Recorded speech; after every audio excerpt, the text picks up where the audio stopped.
Welcome, welcome. Happy New Year. Happy 2026. It's good to see you all. We are very excited to start off a really strong year with you here. We have a lot of our ADK team here with us today. You'll get to meet some new people, see ADK in action, and ask us some questions as always.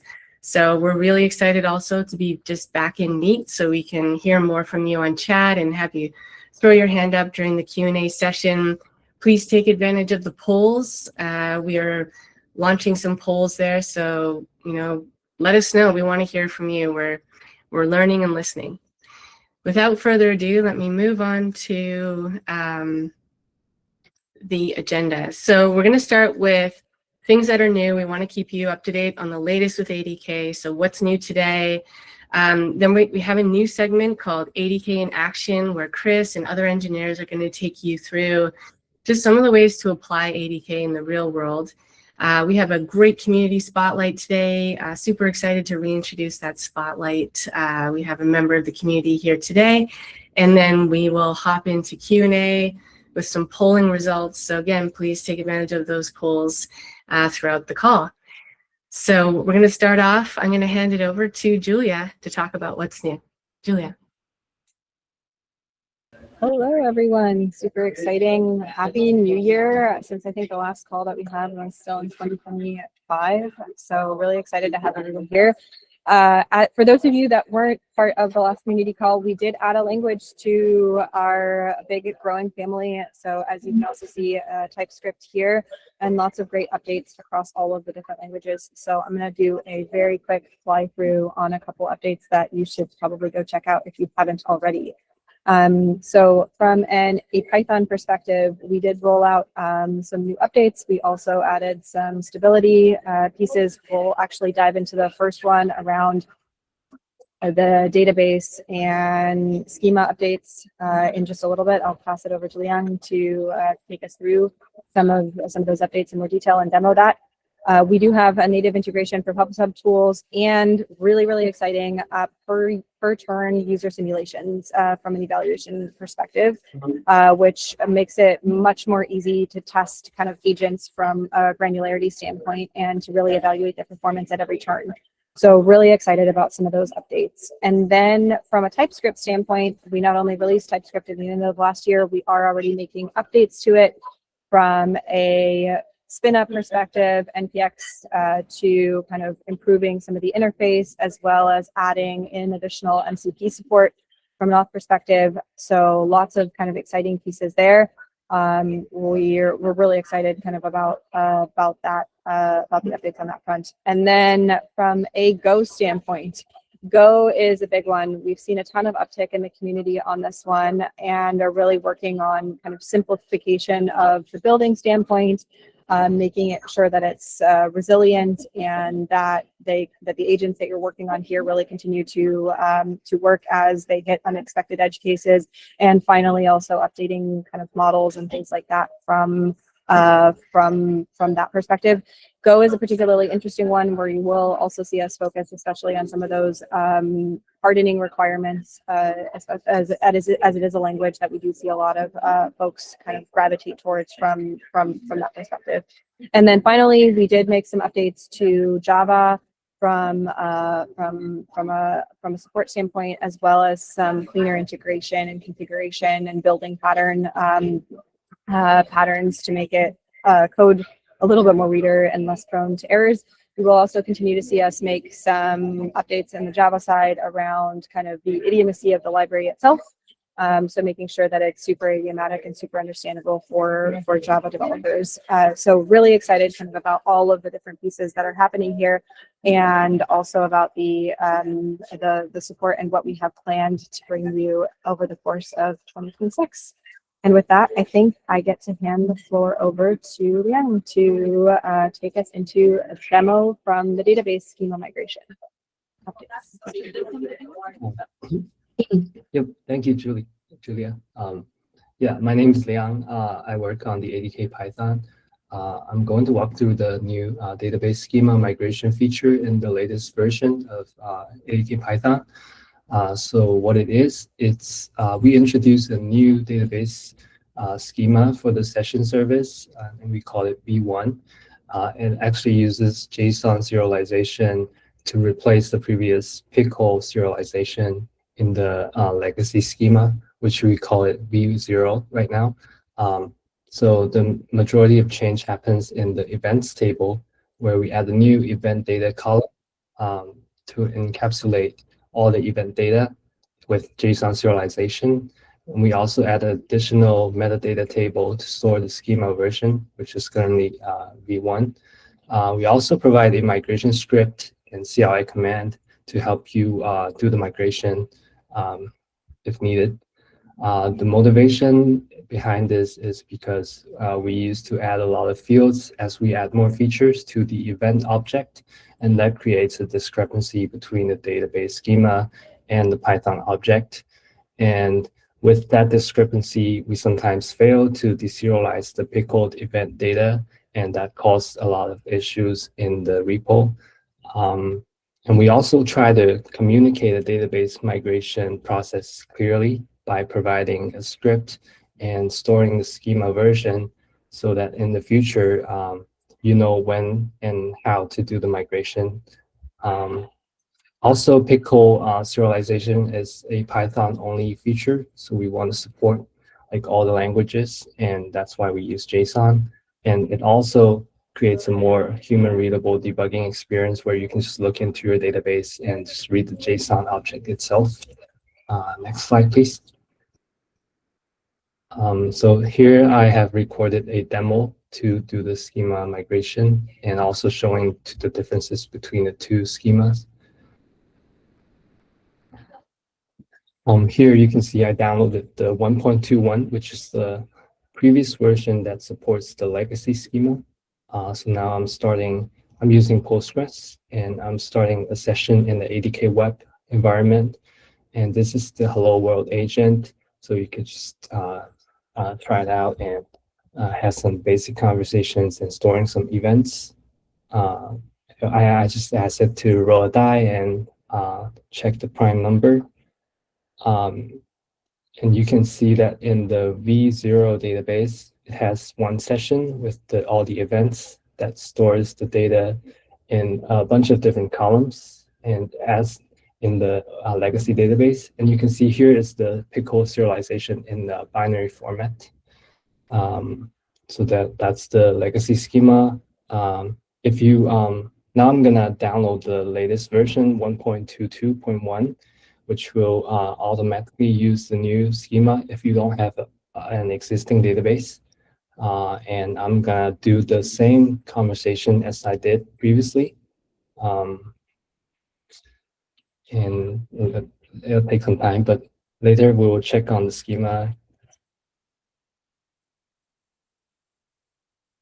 And I'm gonna refresh the database, and you can see it's still one session with that state. And in the events table, everything is condensed into the event data column with the JSON data you can see. So it and that's the only column needed. So that's the V1 schema. And finally, I'm gonna demonstrate how we can migrate the V0 schema to V1. So I'm still at the latest version of ADK.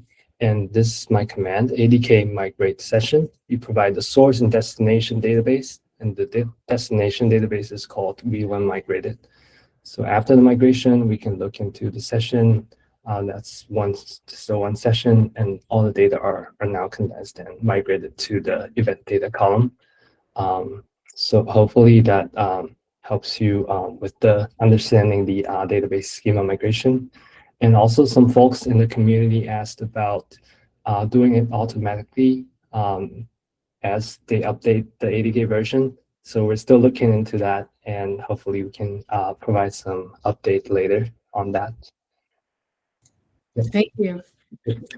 Thanks, Sam. Great demo. And if there's some documentation you want to point folks to, please go ahead, drop it in the chat, or we can follow up later. Yeah. Great. So now we're on to our segment, ADK in Action, hosted by Chris Overholt, our developer relations engineer. Today we have Scott and Kathy with us from ADK, so really excited to introduce you to them. I think the first person I'm going to hand off to is Scott, who's going to go over ADK TypeScript. Scott, go ahead. Thanks, Katie. So my name is Scott. I'm an engineer on the ADK team working on TypeScript right now. This is just like a demo project to show TypeScript functioning. We announced it last month, so just, it is a real thing. This is something I put together pretty quickly. It's not that hard to make these kinds of systems. So it's a home remodeling agent. We have a project coordinator, and there's 3 different sub-agents. They all have their own roles and their own tools. And I recorded the demo to make sure that the demo gremlins didn't ruin it this time. So the next slide should have the video. We could just play that. This is a demo of the TypeScript ADK. This is a multi-agent system that is designed to help you with your home remodeling project. So the first thing I would ask is, what can you do? This that we're talking to is the project lead. It has access to 3 different sub-agents. There's a design consultant, a materials sourcer, and a contractor scout. And we'll see each of those in turn. Next, I would like to tell it that I want to remodel my kitchen in a modern style. The design consultant will come back with a more detailed concept and then the bill of materials that are required to complete the project. So now this is great. I don't know what it's going to cost. And now we're going to tell the project coordinator or ask the project coordinator, how much would this cost? The project coordinator is going to delegate to the material sourcer, which will do a whole bunch of searching through its tools. It has access to a product search and a price comparison tool. And it will come back with a price optimized bill of materials. So we skipped ahead a little bit here, but the material sourcer has come back with a set of all the materials we're going to need. And it shows how much it saved by doing the comparison. So you can see above that it did use the price comparison and the product search tools. So this is great. Now we want to go find a contractor, and I will ask it to go find a contractor to do this work and let me know how I should contact them.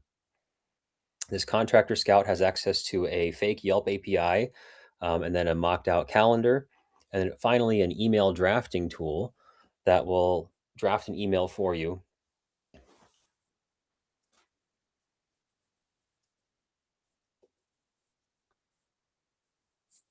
And now I have an email that I can send over to Precision Remodeling to start my project.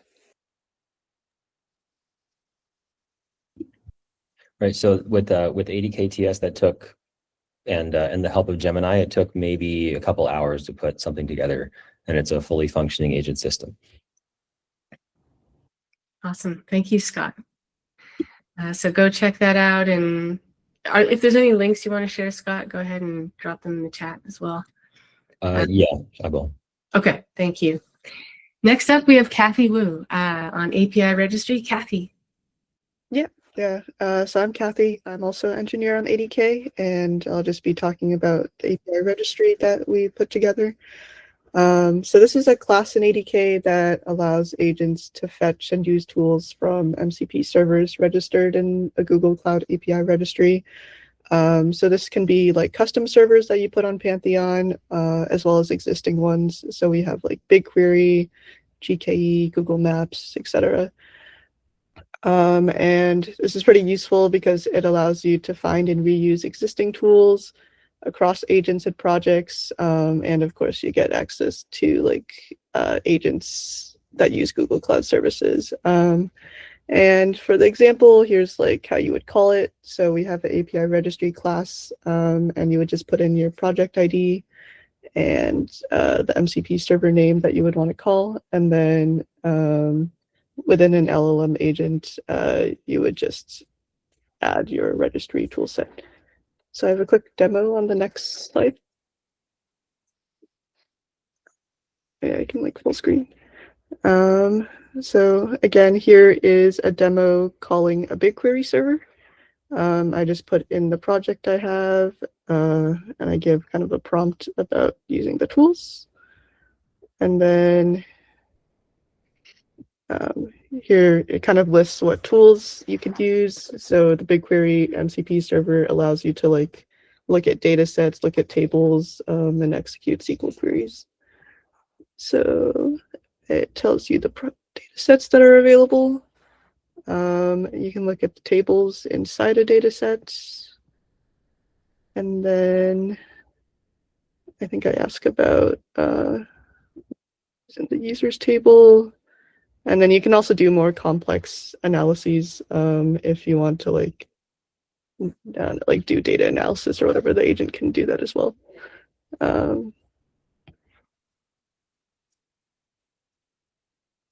Yeah, now I'm asking about the data in the second data set. It finds the tables first, it gets the info, and then it executes a SQL query. And then I like ask about the average price of some products in the products table, and it is able to find that. So yeah, this is kind of just a quick overview of what you can do, but I think the powerful thing is that this allows you to share MCP servers across different agents you have, and it allows you to use the Google Cloud MCP servers easily. Awesome. Thank you, Kathy. Appreciate the demo. It's great to have you here. And Nan, go ahead. Sorry, that was a mistake. Oh, no worries. All right, over to you, Chris. Nice to see you. Welcome. All right. Hello, everyone. Hello, ADK community and users. Very happy to see you. I'm Chris Overholt. I'm a developer advocate for ADK. And I wanted to share a couple of things with you. One is on the tools ecosystem. And then next, I'll show you about getting started with ADK.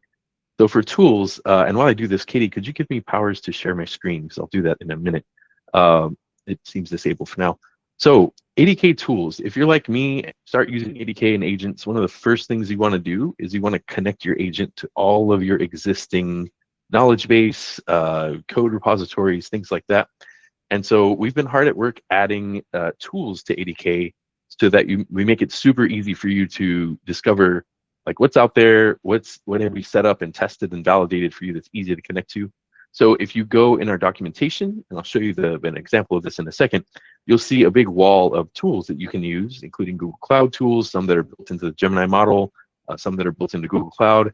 And specifically today, I want to talk about the third-party tools ecosystem. This is one we've been growing over the last few months and will continue to grow. And this is a great place we want to hear from you. If there are tools you want to see, you want us to test, you want us to work with and better integrate with ADK, let us know either in the chat or in the follow-up anywhere in our community, GitHub, Reddit. Great places to let us know. So today we have a number of tools that you can use out of the box. They're super popular, and each page here will give you an overview of the tool, some use cases of why you want to use it, and then the best part is a tested code snippet that you can just drop right into ADK. So we have today a growing list of tools, including knowledge management tools like Asana, Atlassian, Notion, Linear, Quadrant. We have code analysis DevOps tools. You can hook into GitHub and GitLab and get access to all of their CIs and issues and repo tools.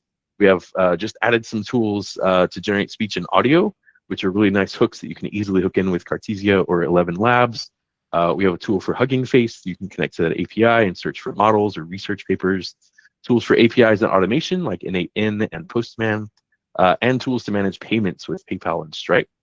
So super cool, and I want to show you a little bit of this. If I go, I don't think I can share my screen, but that's okay.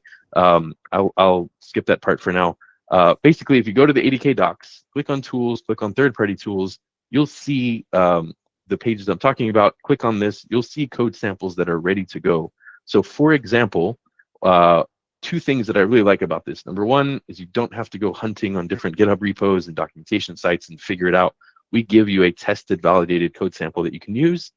Number two, if you're trying to connect to one of these services, you'll know that some of them have 10 or 20 or 30 different tools. This is a really fast way to try out, like, what can I do with an agent? What are the capabilities I can hook up? So for example, if you wanted to, yes, thank you for sharing. If you scroll down, you'll see like GitHub, GitLab. You click on the GitHub, for example. Thank you, Katie, for driving. And so, yeah, if you scroll down, there's a little code snippet there. Now, some tools have remote MCP, some have local MCP, some have both. So we give you options here. So you can copy and paste this, put in your GitHub token. So for example, if I wanted to build an agent that, say, calls to GitHub and calls to Hugging Face, I could compose those two tools, grab those snippets. Then I could ask things like, hey, search for the most popular image captioning model on Hugging Face, and then find a GitHub repo with sample code. So now just with like 20 lines of code, my agent can now reach out to Hugging Face, reach out to GitHub. The other cool thing, I know there's a lot of concern about MCP and token usage. Almost all of these tools have a way of sending a list of filters to say, hey, once I've discovered like which tools I want to use in an agent, I can filter down and say, hey, I want these 3 tools from GitHub and this 1 from Hugging Face. That'll save on your token consumption. Once you do that, this is more of like a discovery and integration. You can take it in there and write your own tools, write your own code to do that. But a super easy way to get started. And please let us know. We're always working with partners here. And if there's tools you want to see here to make it easy for others to spin up, let us know. And you can scan the QR code or go to that docs page that Shubham put in the chat. And we'd love to have you try that out. So check out our growing tools ecosystem. And if you visited the docs like 2 months ago or so, you would have seen a lot of theory and concept about tools and frameworks and how to set them up. And now we're just listing a bunch of tools to hopefully get you where you want to go faster. So super excited about that work. If you go to the next slide, I'll talk about getting started with ADK. So as we close out this ADK in action, you've seen a lot of cool demos and inspiring things, hopefully. And it's a reminder of the different ways that you can quickly get started with ADK. So we have getting started guides for Python, TypeScript, Go, and Java. We have sample agents and notebooks in the ADK samples repo. And then 2 other really nice ways to get started with ADK are Coding with AI, the page we added about a month or so ago that helps you get started with Gemini CLI or anti-gravity or other coding tools. And you can actually plug into the ADK docs server and vibe code agents in no time. And then we also have the visual builder that you can use to visually construct workflows. There's a recording from last month's session about both of these if you want to dig in, but these are just a reminder of all of the easy ways to get started with ADK. So maybe you can come next time with an ADK in action demo or hit us up and we'll put you on the community resources page. So thanks everyone for checking out ADK in action, and I'll hand it off to our next section. Thank you, Katie. Great, thanks, Chris. So now we have our community spotlight back to kick off 2026.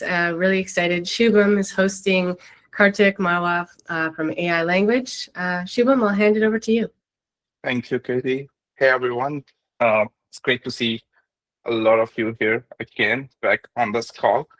Today we have Kartik with us. Please join me in welcoming Kartik. Kartik is the founder of AIlanguage.com. He shares some awesome educational content, tutorials, open source them, make it really easy for developers and community to learn about ADK. What we really liked about his content is he focuses more on the practical implementation, how you can practically orchestrate agents using ADK, MCP, A2A, and so much more. So I'll let you, Kartik, talk about the stuff that you have been doing. Please feel free. Yeah, thanks, Shubham. Thanks for having me here, and very happy to see everyone. So yeah, I'm Kartik, and I'm founder of the AIlanguage.com. And my work with ADK focuses on teaching agent development and practical agent orchestration with integrations with MCP and A2A, because all that together builds a holistic agent which can actually do complex and meaningful tasks. And this is focused towards developers or students who are just starting out with agent development kit or just agent development in general. All right. And there are 3 key aspects to what I teach. So one is orchestration, the second is interoperability, and the third is ease of access. And this is what is shown in this high-level system design slide. And these are the 3 things I found to be easy with ADK, and that is why I chose it as a framework of choice for all my teaching efforts. So very quickly, I'll just take you through how I'm using ADK and each of these steps, and what are the core features I'm using, plus some custom development that I've done on top of it to achieve this. All right. So the first is orchestration, and that's number 1 on the top left. And the idea over here is that the user comes in with an input, it's a query, and they provide it on the app front end. I use agent-to-agent protocol to connect that to the backend, which is a host agent, which is also called an orchestrator over here. And this host agent is built with ADK. And this is basically a placeholder in a sense that you can use an LLM agent, or you can use one of the workflow agents to build any kind of complicated workflow. So inherently, there's an agent that can reason on it for the query to complete that query, and you can achieve any kind of workflow that you want, right?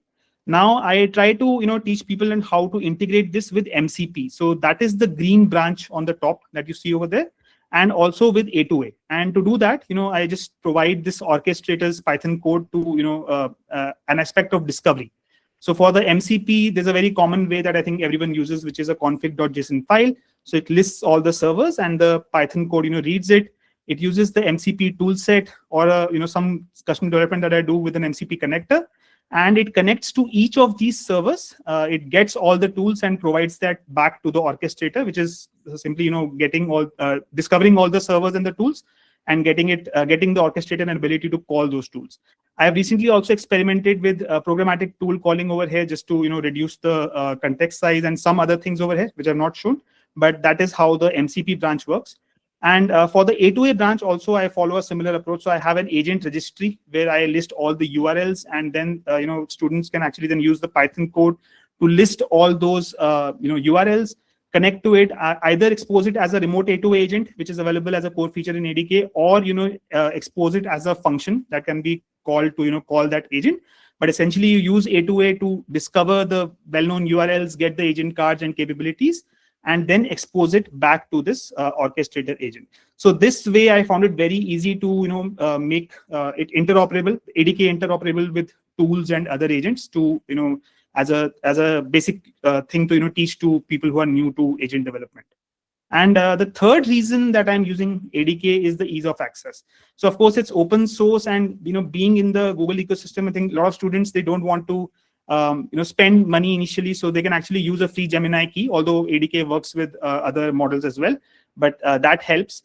And then I think one of the most wonderful features that I found is the ADK Web, and recently the Visual Builder. So the first agent that you write, you can just simply call ADK Web and easily check and get that wow factor that, okay, I built this agent and worked with it fully. So you can interact with the agent and see all the events that are happening. And and the Visual Builder also adds to that ease of access part, because you can drag and drop, and hopefully it develops further and into a much better one. But right now also it actually works very well to help people build it with that. So yeah, so these are the this is how I'm using Google Agent Development Kit. And thanks a lot again for having me here. If there are any questions, probably you can reach out to me through my website and connect with me on LinkedIn. So thanks a lot. Thank you so much, Kartik. Great segment, and it's always awesome for us to be able to celebrate community members here. So thank you so much. I'm going to now pass it on to Sasha Sobran, who's a tech lead for ADK, and he's going to help you understand how to get started in becoming a contributor if you haven't already. So Sasha, over to you. Hi, folks. I'm Sasha. So there's a link at the bottom here to our contributing guide. Please take a look at that. If you want to kick off your journey to start contributing to the ADK. Here we highlighted 5 different issues that we think are good first issues for anyone that's looking to do that. The first one is covering a bug in ADK Web. Essentially, it assumes that every live model can accept a text modality. That's not the case for the native audio model. So this is a pretty simple fix. I think this is actually in the ADK web server module. The next one is a simple input sanitation bug on when you're deploying to agent engines. The third one here is a fix to one of our streaming tools examples, or you can also change how we interpret function signatures as well as a part of that one. The fourth one here is a simple key mismatch on JSON parsing. And then finally, there's a documented feature that we have that actually doesn't work in specifically around double braces. So if you'd like, please take a look at that one. And if you have any questions around those, feel free to respond to those tickets. And thank you. Oh, additionally, we try to label all of our issues as either good first issue or help wanted. That's a good indication that we're looking to the community to see if they would like to pick those items up. All right, thanks, folks. Thanks, Sasha. That was great. All right. We are actually really good on time today, despite having such a jam-packed session. So we'll have lots of time for questions. Before we move on to questions, I want to give Shubham the floor to talk about how to stay connected with us. So Shubham, go ahead. Thank you, Katie. To recap, going back to the first slide that Julia showed, ADK ecosystem is growing, and thanks to all of you. Now we have ADK Python, TypeScript, Java, Go, choose the language of your choice. All the code is open source. Go show your support, start the repo, follow it for updates for the language that you're choosing to build with. Do share your projects. You can share your projects either in the Reddit community for other developers, for other community members to get feedback, to talk about it, just to share it, get some likes. Or feel free to tag us, any of our team member on socials, LinkedIn, X. We'd love to get you in one of these community spotlights. We do these ADK community calls on a monthly basis, and we'll continue to keep doing so in 2026. But we can still stay connected in the meanwhile through GitHub, through Reddit, through any of these social channels. Also want to highlight, along with these core repos, we do have ADK Python community repo. So I see Rakshit sharing like some emojis. He was the one, he was the initial one of the initial community contributor in the ADK Python community repo, who we got on the last spotlight in 2025. He created this open memory plugin. So this is the place where you can create plugins, tools, create your own, and contribute there. Along with that, we have ADK samples repo. So Scott showed a very nice demo of home remodeling agent. You'll find many more cool examples in that repo across languages, and we keep adding more to that. So go look at that. Feel free to share, build on top of that. And last but not the least, we love your feedback. Katie and team has designed a great feedback form for us to understand what you're looking for. And this also helps us decide what we would want to, what you would like to see in the next community calls. And overall, it helps decide the product development journey across these languages. So please do take some time, take a minute or two to fill the feedback form and stay connected. So without taking a lot of time, we can move to the questions and answers. Katie. Thanks, Shubham. Yes, so we have a lot of time for Q&A, which is great. I just want to flag that we do have polls still open. I know 40 of you have already voted in the polls. There's almost 200 of us here. Please hop in there and let us know what topics you want to hear more about and how you're building agents. So please hop in the polls. In terms of Q&A, we'll go to live questions. There's also a Q&A feature that you can use if you want us to read your question offline. So I'm going to open the floor. A couple of ground rules for Q&A. We have a great team here to help answer your questions. We can't help you debug specific issues here. We can't get into debug mode. So no debug mode, but we are open for questions around features coming up, roadmap, topic areas where you'd like to hear more. That's the kind of thing we can do here live. So opening the floor. Hey, Katie, this is Saroj here. So this is regarding the resiliency support, built-in support for Google ADK. I had created a sample PR as well, but like to hear the viewpoints from others as well. If there is anything we can give us for the built-in support. I created a feature request as well. Like to hear more about it. And also I have another request. There are a lot of PRs are pending more than 1.5 months and all something. If we can expedite those PRs and can, at least review, right? Otherwise what happens is we don't have access to run the unit test cases, the workflow, right? So we are blocked for 1.5 months. After that, somebody's coming and saying, okay, the unit test cases are failing. Can you go ahead and fix it, right? Mm-hmm. After you fix it, then again, you need to depend on that one, right? Somebody has to run those tests, which we don't have access.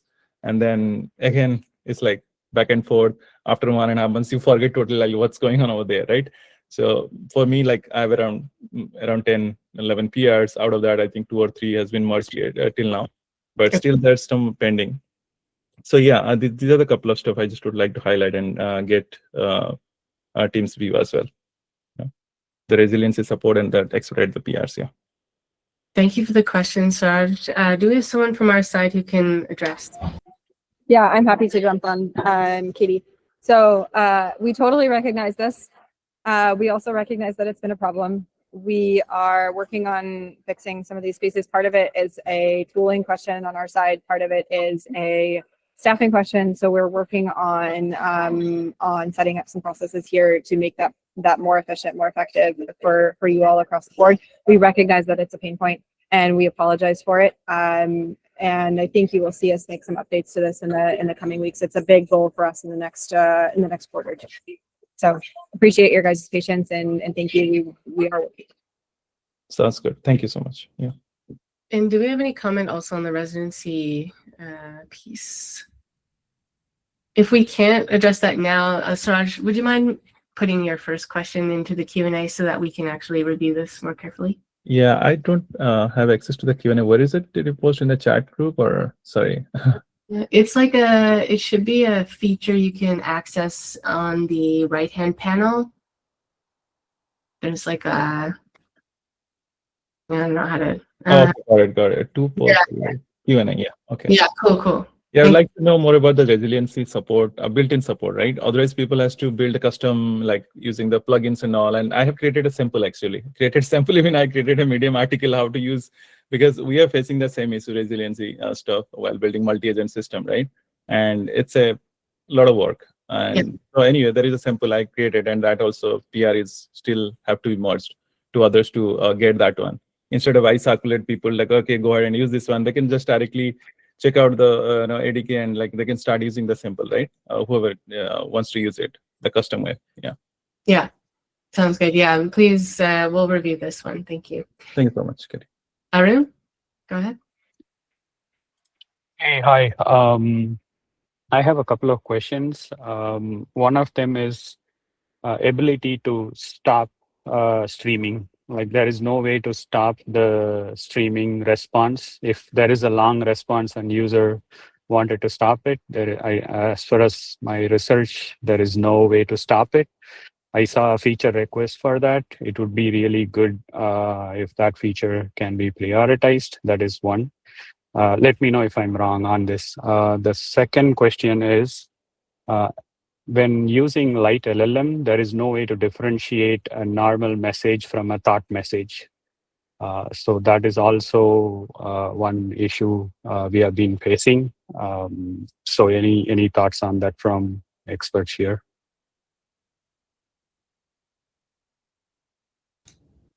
Anybody from our side can comment?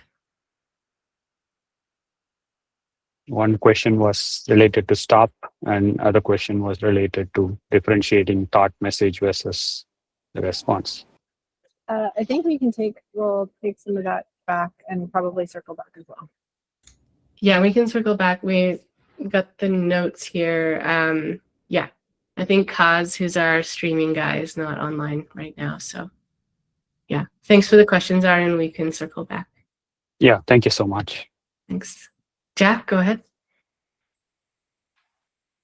Thanks, guys. So I have two questions. My first question is about evals. Our team here has been looking at using conversational scenarios to build out our agent. Is there going to be support for attachments, or is there a way for us to provide those to our a conversational scenario? Because our agent is like a conversation into itself, and we want the users to be allowed to upload images and whatever, and we like to test that capability as well.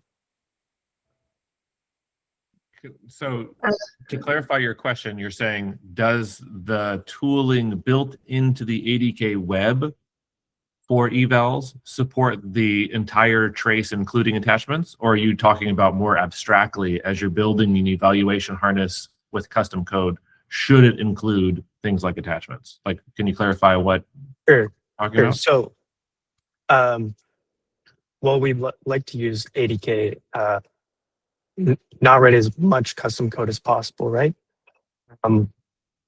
We would like to be able to, in the initial user prompt that you start off the conversation with, to allow the agent to upload images, provide PDFs, if possible. Does that clarify? I mean, I think that, so yes, interacting with the agent, you can upload images and you can store those as attachments, or you can upload PDFs and store those as attachments. Sorry, I'm saying the word attachments. I meant artifacts, right? Yeah. That's the interface construct. So now you have a state that is not to be confused with just the one state. It's like other state primitives. You have context of many sorts and flavors. All of that can be fed into your evaluation scenarios, right? So you have some stuff that's in a session, but you also have some stuff that are in artifacts. And all of that can be part of the evaluation scenario that you're running. Right. Okay. And And maybe that, go ahead. yeah. Okay. And then I believe that's part of like the initial. Can you provide an initial state as well to your evals, to kind of provide those artifacts initially? I think so. So when I think of an eval, I'm thinking of an evaluation data set that you're basically taking a snapshot of something that has already happened. You can go edit it if you want to. You can handwrite it if you want to. And that is your starting scenario that you then run, one or more agent steps on, and then evaluate the outcomes to determine whether or not they did the thing you wanted it to do. So all of an evaluation data set is creating those initial conditions. If you want to create those initial conditions with context prior to the initial user turn, right? You're like, here's some artifacts that are already in your state prior to the user asking the agent something. You can totally do that. You might have to hand code it. Yeah. Okay. Thanks. That's helpful. And just one more question on the user eval. Well, maybe Jack, if you want to actually publish your second question to the Sure. Q&A. Okay. Yeah. Yeah. Sorry for taking so much time. Also want to flag for maybe Chris and Terry and Joe. Yeah, Joe's just chiming in now that there could be some documentation or samples here that could help you out. So yeah, we'll follow up there. Thank you. Hawk, go ahead. Hi, my name is Hawk, and I'm from Okahu. We do AI observability, and we also Google partners. Quick question about the ADK docs. I saw the third-party tool page that popping up. So, like, is there a process for us to be listed there, or do I just like create some documentation and do PR on that doc page? Yes. Yeah, great question. Since I talked about that, I can follow up. And there's also a bunch of other folks on here, like one is Joe, our tech writer. Feel free to add on. So basically, we have a list of partners that we're working with, and we're adding and trying to listen to user feedback. We also have partners, because we're open source, we have people submit either observability tools or third-party tools. And of course, if we ask that you read the contribution guideline, we ask that you follow the template and patterns that we've established. The more you do that, the better. We're happy to work with you either way, but the more streamlined that you make these look, the better. And remember that ADK is open source, and we're open to all of these types of integrations. And so we like to minimize any language of like, hey, this one is the best, or this is we're all just adding these kinds of plugins side by side. So we are very much open to, and in fact, some of those third-party tools and observability tools, most of those have been external contributions. So if you go to our contributing guide in the ADK documentation, you'll find links to the ADK docs repo where this stuff lives. And we'd be happy to review and work with you on any ideas you have, whether it's something you really, really want to see or something you use. Very happy to see contributions. Joe, anything to add while you're here?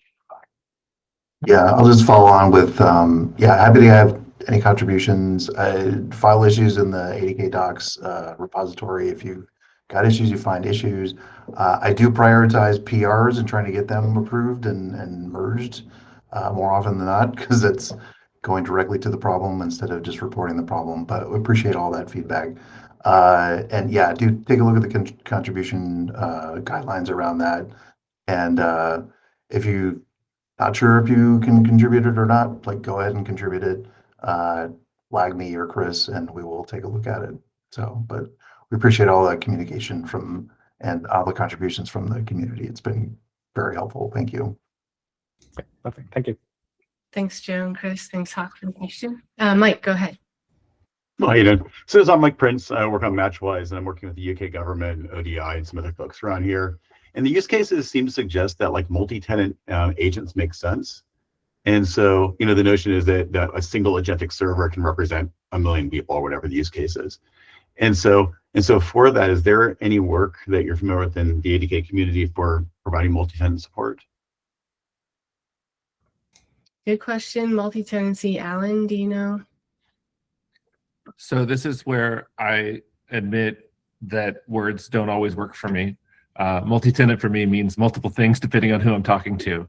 Are we talking about a single deployed agent that has multiple end users? I feel like all of the agents are that. Or are you talking about?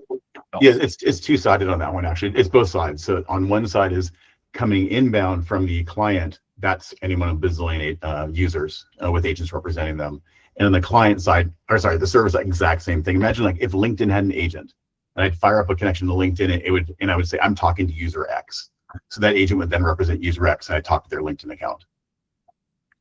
I think that's what we do. I think that all of my agents do that. If So they how don't, do you, like in A2A right now, when I communicate across, I specify an endpoint, but I don't specify an identity that the endpoint's representing. but you can pass along identity stuff as part of the payload with the A2A message. I'm gonna send you some videos. Yeah. Yeah, so actually I hacked in there, put in the metadata, I basically put in the two of the identity of the person we're communicating with. So is that like the best practice on that one, is just pass it in the metadata or something? It is, but there's a special spot for it. You should use the official spot that is clearly trying to communicate user credentials. Okay, cool. And then do you have on the from side, sorry, a follow-on question, the decentralized identity on the person coming in? I know we have OAuth right now. Are there any other support for things like DIDs on that one in the pipeline? There is. I mean, I think that so that we could do a deep dive session next month if there's a lot of interest in this. The people that I look to for what's going on with agent identity long running are probably all leaning towards Spiffy, right, as the approach for it, and passing multiple bearer tokens across the wire. But Spiffy, and this is probably a longer conversation because Spiffy is more like workload stuff. But you can use it for remote agent, multiple entity payloads. Cool. So who's a good person for me to get in touch with to talk this through more? Maybe you. I don't know. Who's a good person? I know that there's a need. Really, we just need to publish like a white paper, so because it's a very complicated topic. I'm reading multiple internal equivalents of white papers. We need to just publish one. So cool. I hear the need. I hear you. I'll work on that. All right, cool. Awesome. Cool. Thanks so much. And by the way, Mike, two really good ways to get a lot of voices in one place are GitHub discussions or Reddit Agent Development Kit. I suspect if you opened a topic with what you just said, you have a lot of interested folks, and we could do it openly with both Google folks and external. But yeah, thanks for the question. Cool. Thank you so much. Thanks, Mike. Looks like a good deep dive candidate for next time. Mohammed, go ahead. Yeah, thank you for this opportunity. I have like two questions. So the first question is more about a use case from the e-commerce industry. In the e-commerce industry, the biggest challenge is the low conversion rate, and we are working on a shopping agent that help people like product recommendation, natural language conversation. But we are also trying to build like an intelligent layer understanding what customers are doing in real time on the website, and then try to segment them into different cluster. And this intelligent layer pass on the information to the ADK or the shopping agent in real time. Then the agent start interacting with the customers in real time based on their behavior. Like imagine like you walk into a physical store and the associate know what you're doing. So I just want to pick some thoughts if there's anyone who's able to like guide us into how to build this like intelligent layer so that the connection is like smooth and seamless, but the agent has really brain and eyes. It know what the customers is doing. Our promise to the e-commerce brand is higher conversion. $1 million question. I don't know if we have a good answer to that on the spot. But listen, Mohammed, maybe drop that into our Q&A so we can review. I don't know about like acting on real-time data like that with a website. Chris, did you have thoughts? Yeah, one quick thing. I don't know if you saw last month episode, we had Kaz Sato on, and he would have been on today, but time zones. So we'll see if we can get a recording for next time. But he has a series of blog posts on a retail multimodal live app and source code and blog posts that and he really speaks to two sides for the last couple of months. One of the sides is how do you do the live translation for like talking with the customer in a retail context? And the second part that he's been working on really hard is how do you plug that into like the new vector search 2.0 and able to make this like to marry the like multimodal live things coming in with a real-time retail database. So I'm going to post his latest article on that, and you can probably do that and find some of his code repos for that. It's a good starting point. Awesome. Yeah, thank you, Christopher. And if I may, just like a follow-up question. So also in the retail organization, say for example Adidas or Nike, in the back office, there are a lot of people like working, and we are working. Other use case we are working on multi agents and role-specific agents. So it's like imagine an allocation agent. Its role is to identify the sales performance across all the stores and look at the inventory which is there, and then pass on that information to the warehouses who do the dispatch. So it is talking to like multiple agents. We are trying to establish this kind of a workflow between the agents, but we are breaking off. Is there any advice and guide that you have where this agent work autonomous with different agents unassisted? Like every Monday, it is able to fetch that data and then process it and pass it on the information to the warehouse or to the DC agent. Any thoughts on these?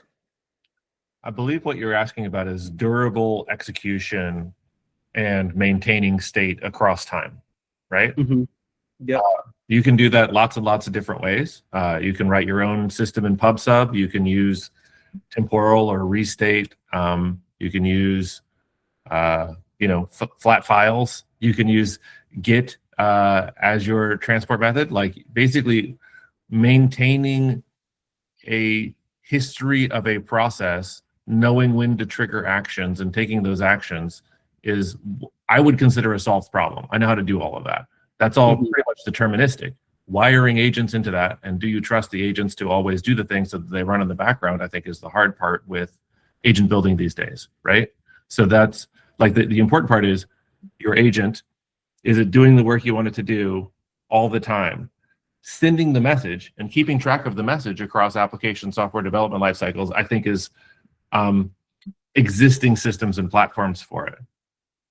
Mm-hmm. So like I would wire myself into a PubSub system in BigQuery is my sort of like, that's my answer for all of these types of things, or Kafka or Restate or Temporal or any other like message passing durable state system. Of course. Thank you so much. If need be, can I connect with you on LinkedIn, Alan? You can connect with me on LinkedIn. Don't expect a lot of bandwidth, but you're certainly welcome to. Of course. I appreciate. Thanks, Mohammed. All right, we've got 4 minutes left. So Lucas and Kai Chin. So Lucas, you're first. Yeah, thank you. So my question is specifically about evaluations again. I'd like to ask, so we have a kind of a specific requirement that we needed to evaluate the session state in the evaluators for the LLM as a judge. And also, we wanted the LLM as a judge to be able to see the files that the user has uploaded in the eval cases. So I wonder if you have like any plans to support something like that, and yeah, if it makes sense.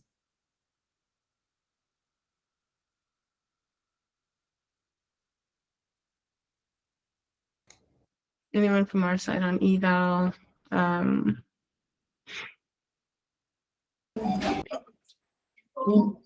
We have a lot of updates coming on the eval side. I will take that one back specifically. I don't know if it's planned, but I'll take it back and take another look. Lucas, can you drop that in our Q&A just so we have a record of it? Yeah, sure. Where can I find the QA? Sorry. It's like in the tools on the right-hand panel. Okay. Thanks. Yeah, thank you. Yeah, thank you. And Kai-Chin, are you still here? Yeah, actually, like we are from the same company, like Lucas. So we are working on a real kind of a project utilizing ADK for our agentic system there, and we take things seriously. Like we want to have evaluation like set up like along the way of our implementation. We really face some like a challenge like related to the functionality provided directly from ADK Evolve. Just like Jack asked that question and Lucas asked the question as well. So yeah, we hope like we get some answers from you guys to help us understand a little bit better, and we can utilize Evolve more effectively. So yeah. Yeah. Little bit background information. Thank you. Yeah, it sounds like really, there's an opportunity for us to provide a little bit more tutorials, samples, documentation around the eval capabilities. So yeah, or maybe consider kind of a little bit even like a deep dive on the ADK Evolve. Maybe it could be preferable as well. Yeah. Yeah. Yep. Thank you. I was just about to say, I think I have someone in mind that could potentially do a session here next time, Katie, on eval specifically. That would be awesome. Thank you. Yeah. Yeah. Okay, great. Some ideas on that front. And we also have existing videos, right? Like I can send you YouTube videos and documentation. The Kaggle 5-day intensive course had an entire day dedicated to ops and evals. We have a lot of really strong artifacts that already exist that you don't have to wait for us on. I think that, Alan, the 5 days of agents is a really, really good call out and point. I think there's a lot of content there that would be very useful to folks. If you haven't taken a look at it, please do go take a look at that, even before our current next session. I think there's even also some on the advent of agents that we did over the course of December. There's also some interesting some pieces there, but the real cohesive day is definitely in the Kaggle course, so something to take a look at. And if you want a video, Socrates and Sita did a video a few months ago. That's a few months behind current state of tooling, but all of the same theory is there. Or I did a session at Next last year, if you're even older. Cool. Awesome. Cool. Well, thanks, everybody. That brings our first session of 2026 to a close. It was really exciting to see you. Thank you very much for being here. As always, we will be back in February for our next monthly call. And it looks like we have a couple of deep dive topics already lined up. So thanks again for your feedback and for being here. We'll see you next month. Take care, everybody. Bye-bye. Thanks, everyone.